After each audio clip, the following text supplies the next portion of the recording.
Continuando, então outro mito que eu gostaria de abordar aqui é sobre os juros, que há quem diga que o governo federal gasta 40% do seu orçamento com pagamento de juros. Especificamente quem diz isso é a Maria Lúcia Fatorelli, da Auditoria Cidadã da Dívida. Pessoal, isso não é verdade. Eu vou explicar para vocês com poucas palavras como não é verdade. Os títulos da dívida pública rendem juros, só que esses juros não são pagos. O que acontece com eles? Eles são creditados na conta do credor. Então, se eu compro um título da dívida pública, ele vai rendendo juros, só que não tira os juros. E quem investe lá, não investe para tirar a maior parte. Ah, mas o cara agora resolveu tirar. Sim, mas daí o governo vende para outro, entende? E não é... Tanto é assim que eu vou mostrar para vocês uma coisa que eu já mostrei em outro vídeo. Isso aqui é a pizza dos gastos públicos brasileiros e assim, né? Gastos com previdência, gastos com saúde, gastos com educação, gastos com segurança, e aqui o resto, que é o quê? Os outros ministérios, a presidência da República, os parlamentos, Senado, assembleias, câmaras de vereadores, Poder Judiciário, Ministério Público, tudo o resto é esse azul aqui. Tá? E aqui não tem absolutamente nada de impostos. Isso aqui são os gastos. Tá? Aí tu pega a arrecadação de impostos e vai pagar esses gastos e falta dinheiro ainda. Falta porque nós estamos trabalhando com déficit, certo? Então como tu paga juros? Como tu paga juros? Tu paga juros, se tu pagar, tu acredita. E se alguém sai, tu emite mais títulos. Vocês me entendem? Então, por que é importante saber disso? Porque o cidadão olhando aquilo, primeiro tem gente que já diz assim, nós gastamos metade de todos os impostos para pagar juros de banqueiros. Olha só, olha quantas mentiras tem dentro dessa frase. Porque primeiro não é de banqueiro. Até tem banqueiro que tem títulos da dívida pública, mas a maior parte não é banqueiro, tá? Banqueiro cobra juro muito maior do que a Selic, né, pessoal? 100% ao ano, 170% ao ano. Banqueiro não vive de ganhar o jurinho lá de 3% ao ano da Selic, né? Bom, eles têm alguns títulos, enfim, porque até pela lei é necessário o lastro e tal das operações dele. Bom, mas aí primeiro, 40% do orçamento federal, e é um gasto meramente escritural, não é pago com impostos, é pago com o quê? Só essa escritura lá, entende? Ou então, o cara quis o juro mesmo, então eu emito mais título e pago. Não sai dos nossos impostos. Isso é importante saber por quê? Porque passa a ideia pra gente de que os impostos são mal aplicados, que nós pagamos para sustentar banqueiro, sabe? E um assunto correlato a esse, que eu já aproveito nesse vídeo para tratar, é o seguinte: também o pessoal malha o tempo inteiro os bancos, o tempo inteiro. Eu sou de esquerda, mas eu não defendo o banco, mas eu defendo a verdade. O pessoal da esquerda elegeu os bancos como seu inimigo, porque os bancos, juros escorchantes, não sei o que, olha quanto foi o lucro dos bancos. Pessoal, o lucro dos bancos brasileiros deu no ano passado 90 bilhões de reais. 90 bilhões de reais. Um lucro normal em qualquer lugar do mundo. Em toda a América Latina, o rendimento dos bancos, o rendimento sobre o capital fixo dos bancos é maior do que esse aí. O Brasil está abaixo da média, certo?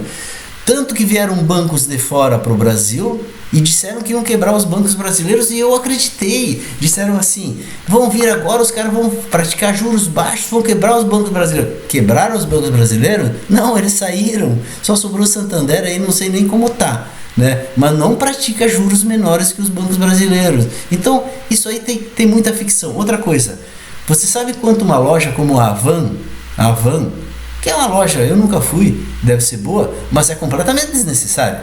Não precisava existir a Havan, certo?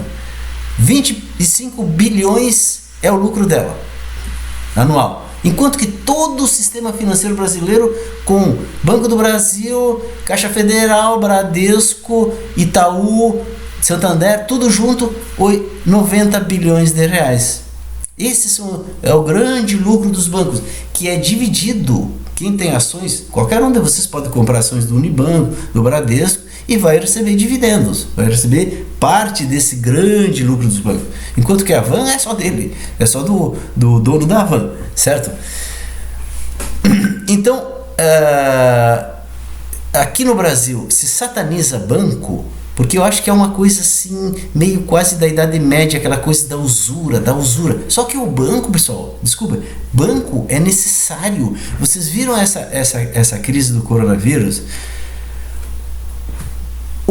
Os bancos estão distribuindo a milhões de pessoas. Não está funcionando muito bem, por atrapalhações mais do governo do que dos bancos, certo? Mas isso não se faz nem nos Estados Unidos. Os caras abriram contas virtuais para quem não tem dinheiro nenhum, de graça. Agora tu imagina, se não tivesse banco, como é que tu ia alcançar esse dinheiro para as pessoas? Imagina eu, o que eu ia fazer no final do mês? Eu ia lá na Secretaria da Fazenda, que sou aposentado, com uma mala, pegava, mala pequenininha, né, pessoal? Não ganho tanto assim. Pegar o dinheiro, ia na CE pagar a conta, depois eu ia não sei o que na Vivo pagar a conta, né? Agora eu pego o meu celular aqui, e isso é banco, é um serviço inestimável. Vocês sabem o que vai acontecer se os bancos brasileiros quebrarem? Vocês sabem? Vão vir os bancos de fora, mais ineficientes que os nossos, pelo menos na realidade brasileira, que eles não conhecem, tá? Vão cobrar mais do que os bancos cobram. Aí eu acho que a esquerda vai ficar... A esquerda que faz parte, quero deixar bem claro. Eu acho que ela vai ficar satisfeita se quebrarem os bancos, né? Então, que nem fizeram com as montadoras, aí não foi... As montadoras, não, desculpa. As construtoras, que não foi a esquerda, fizeram...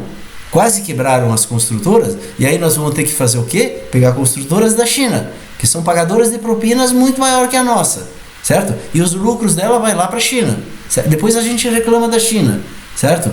Fizemos isso com as construtoras, agora queremos fazer com os bancos. O que nós temos que fazer com os bancos brasileiros, pessoal? E com as empresas brasileiras? Nós temos que ajudá-las, porque vocês sabem, quando um banco cresce o seu faturamento de 100 para 150, vocês sabem o que é esse 50?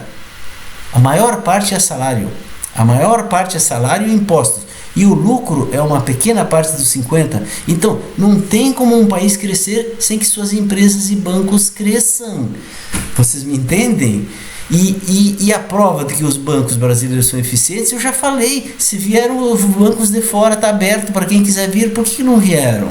Então é a prova cabal que o banco brasileiro é. A gente pode não gostar, mas faz parte, eu não gosto, é não sei o que, mas não gostar é uma coisa, outra coisa é tu meter contra, vai te prejudicar a ti mesmo. O que nós temos que fazer com as empresas brasileiras e com os bancos brasileiros e até com a Van, nós temos que ajudar, nós temos que falar bem, nós temos que querer que elas progridam, nós temos que pedir para o governo ajudá-las até a entrar em outros países. Sabe por quê? Porque a gente entra e ganha deles. Até nos Estados Unidos as nossas construtoras estavam entrando e ganhando, porque nós brasileiros somos inteligentes, trabalhadores, competentes. Nós temos que deixar de ser vira-latas. Um abraço.